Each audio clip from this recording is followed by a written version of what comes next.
Welcome, everybody, to the first ever Blind Zebra Sales Operating System podcast. My name is Brian Neal, and I'm the founder and creator of the Blind Zebra Sales Operating System. And I also happen to be a long-time podcaster. Thank you. I've got my little sound machine too. So, hey, if it's your first time, no one's ever heard this before. So, welcome to the podcast. This is going to be a twofold podcast. So, and by twofold, I mean it's going to split the audience a bit. Here's how it's going to split the audience. So, this podcast is going to go out to those of you who are practitioners and users of the Blind Zebra Sales Operating System, BZSOS. I'm going to keep saying BZSOS mostly for short. And so it is meant to be, number one, a reinforcement tool for those of you who are using all of the tools in the Blind Zebra Sales Operating System out in your sales life on a regular basis. If you know by now, you've been on the system for 3 years or 2 years or 10 minutes, you know that the system is made to do one thing really, and one thing only, is to make selling simple for you and for your customers. That's it. Make selling simple. That's the charge of the Blind Zebra Sales Operating System. I quote one of our certified operations coaches, certified OCs, if you will, Dan Richards. I quote him frequently by saying, this is really just organized common sense. And when he first said that, he thought he was going to offend me, but then he followed it up by saying, but nobody does it. And that's the magic of the Blind Zebra Sales Operating System. It's very, very simple to implement, very common sense oriented, and left alone, nobody does it. So it's for those of you who are practitioners to reinforce as you're driving around, windshield time. Most of our clients are out and about. They're all outside salespeople. They're all B2B salespeople.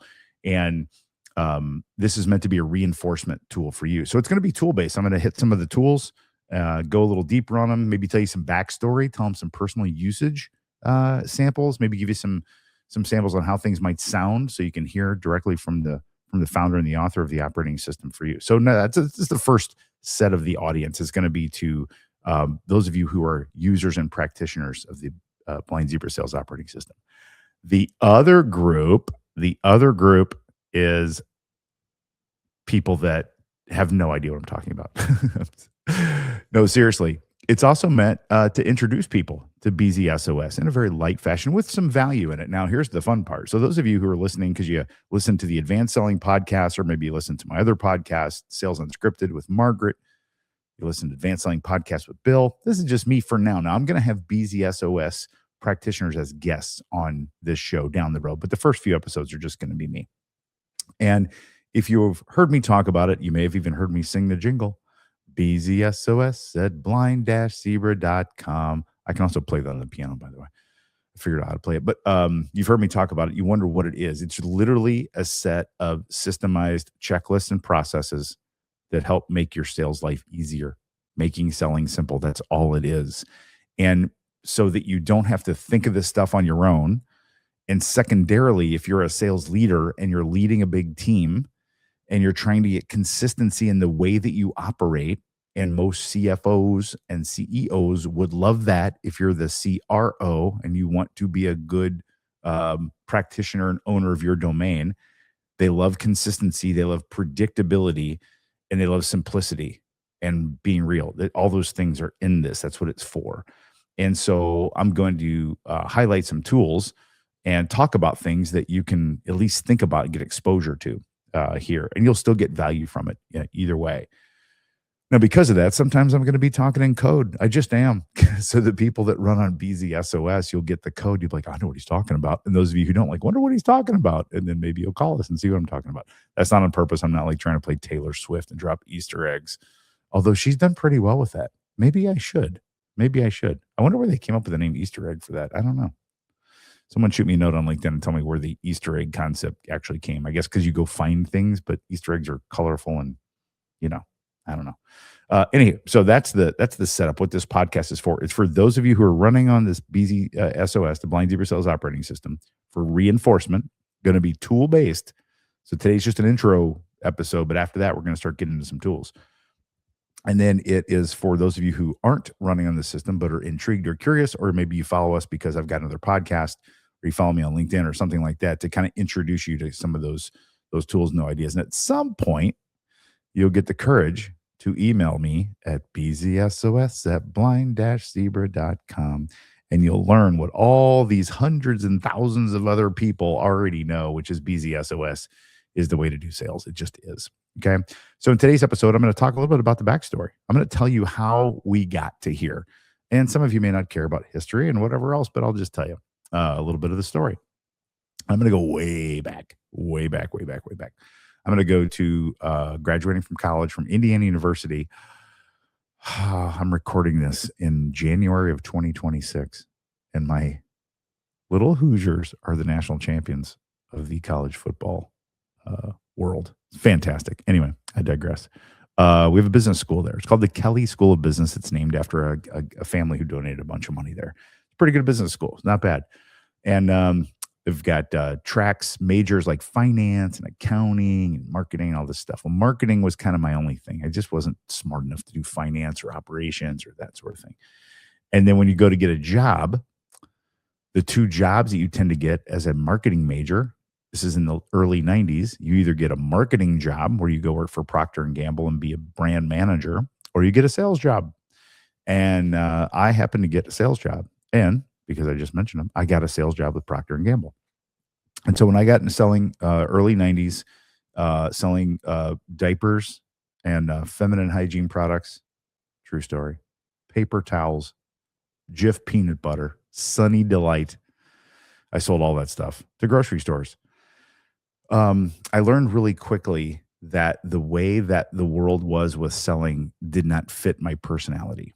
I was not I wasn't an aggressive persuader, more of a trust builder, relationship oriented person. My brain was very process oriented. I was a step by step kind of person. I want, that sort of way, but not overly detailed, but still wanted process and system. And what I was taught to do was to follow a process that was very archaic now, but back it was the early 90s. It was okay. I was taught to follow a process on every sales call, to present my ideas to these grocery store, either managers or category managers or buyers or whatever name you want to give them.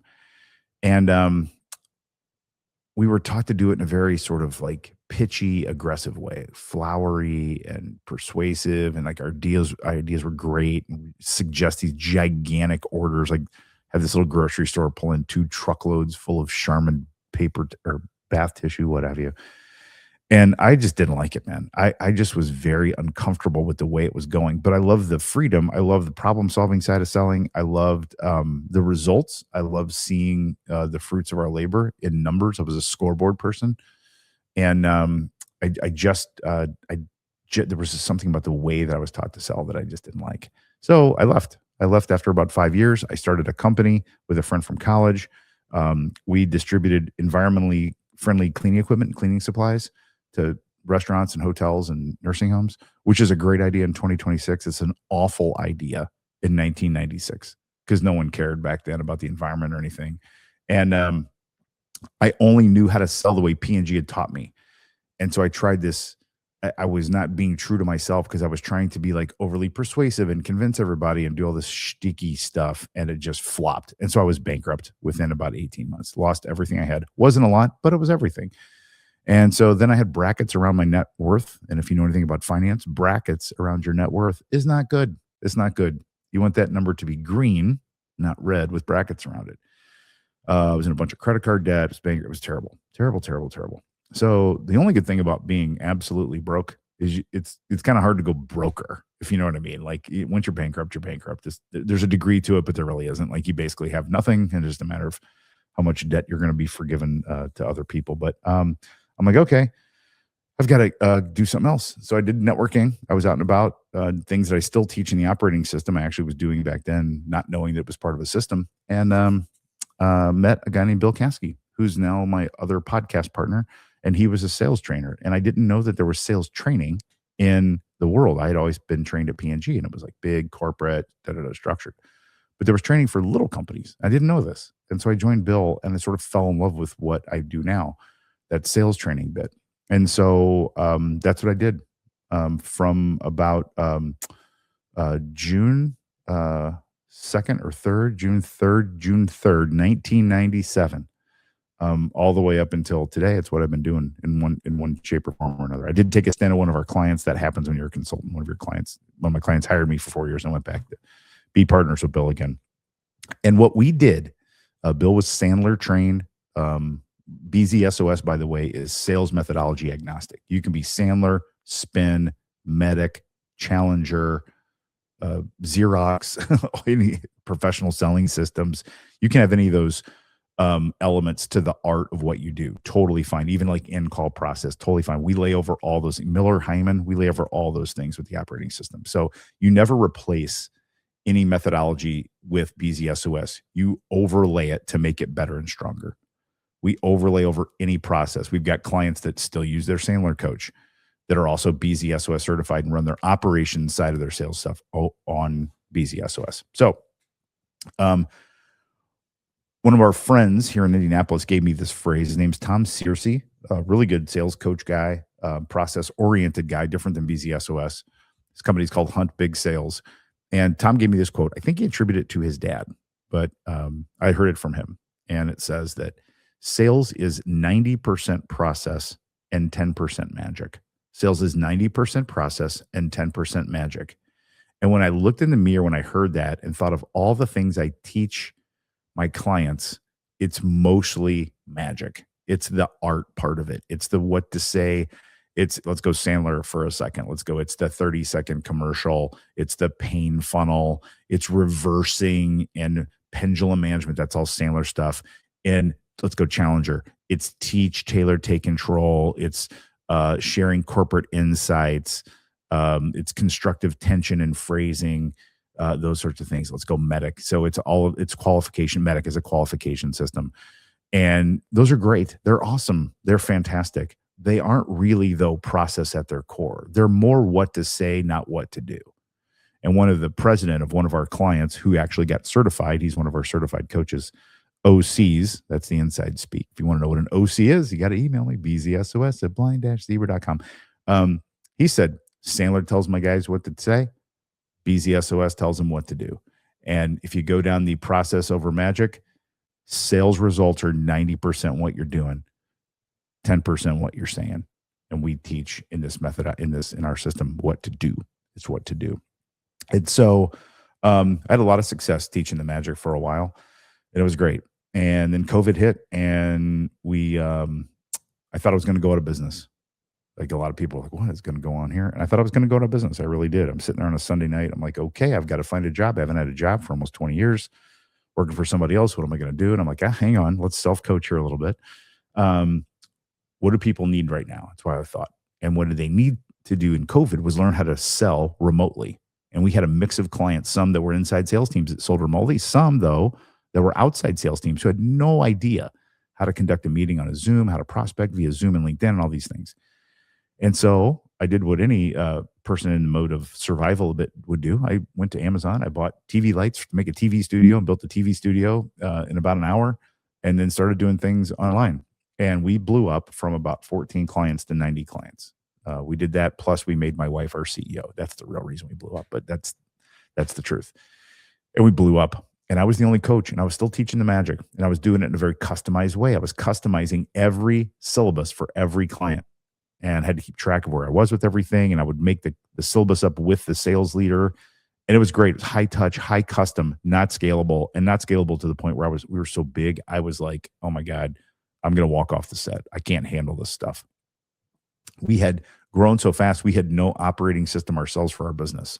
So we had several clients who had turned us on to a book and a business operating system. The book is called Traction by Gino Wickman, one of my favorite books and favorite people. He's a great guy. And the system is called the Entrepreneurial Operating System, EOS. And we decided, after lots of prodding from clients and friends, that we should look into running our company, Blind Zebra, on EOS, the Entrepreneurial Operating System. And so we vetted out some, they're called implementers.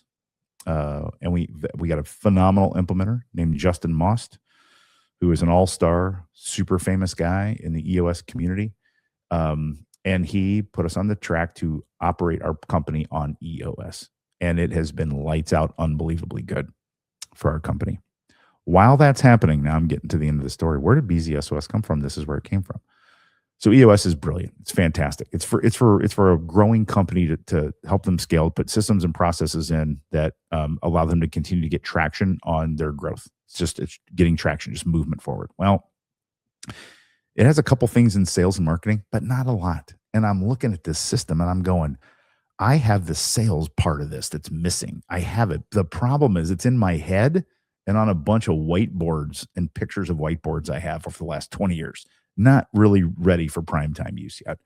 So I couldn't let it go. And I talked to my wife, who's our CEO, Stephanie, and said, hey, I want to put together a system that's an operating system for sellers that they can use to teach them more what to do, less what to say, and get out of this magic and like sticky things to say. Let's get them into just real fundamental core stuff, because that's the stuff that I noticed wasn't sticking with my clients. Just core fundamental things that they did that helped them get traction in their sales life. So I spent a year, hired an instructional designer. Her name is Sarah. She's an awesome human being. We're very complementary in our skill sets. Put a team together. Our VP of marketing serves as project manager and makes everything look good.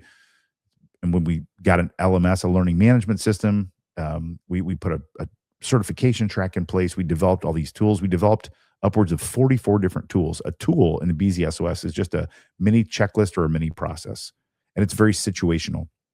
If someone is ghosting you, you use a tool. Use it called Calendar First. If you have bad data in your CRM, if you're a leader and you have bad data in your CRM, we have two tools that fix that. And I mean fix it, they fix it. And then there's a tool that makes it fixed for good. And then you want, like, all leaders are always going, we want accountability. You don't need accountability in the operating system. The accountability is in the system itself. So there's no nagging. You don't have to say, come on, get your stuff together, get your plan. It's all there. Business planning. If you lead a team of 100 sellers, and I say, do they all have a business plan? You're like, oh yeah, they've got goals. I'm like, that's not what I asked. I asked, do they have a plan to reach their goal? Oh yeah. I say, can you show me one of them, or 4 of them, or 5, or 10? And what I usually get is either no, I can't, or yeah, here, let me get Caitlin's, and this is TJ's, and they're all different. Why are they all different? They should all be the same. And so all we've done with the operating system is we've taken 25 years plus of working the magic, turned them into tools to get them into process instead of magic. And then we bring people in, leaders come in and get certified in how to take these tools into their sales org to make selling simple for their salespeople. And these things that you all worry about, and it's tough, are not hard to fix. They just aren't. And I don't want to oversell what we're doing here, but it's not hard. It's just, you need a process and a checklist, one of those two, and you need to do it. Like, that's it. And it's very easy to do.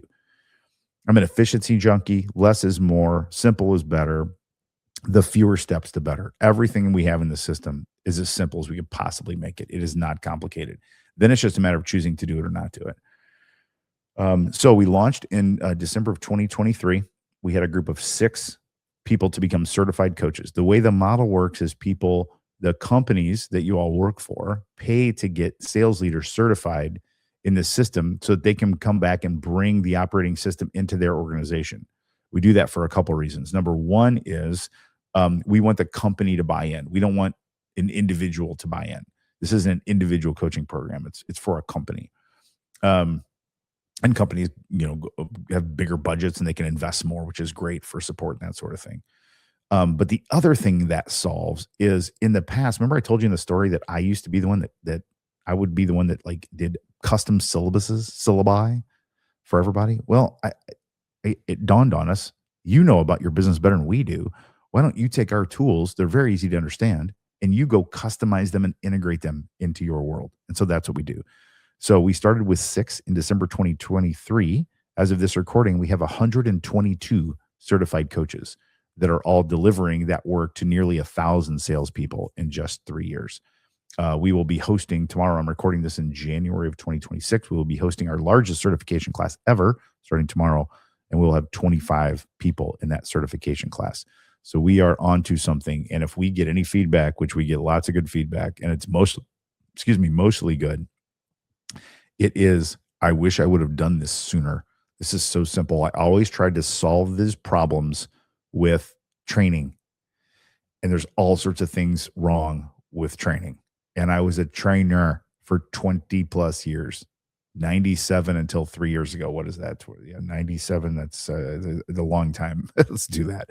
25 years. I mean, and it's okay. It just does okay, but there's so much wrong with it. And when you have a system that and you get certified, you get the tools. They're yours now.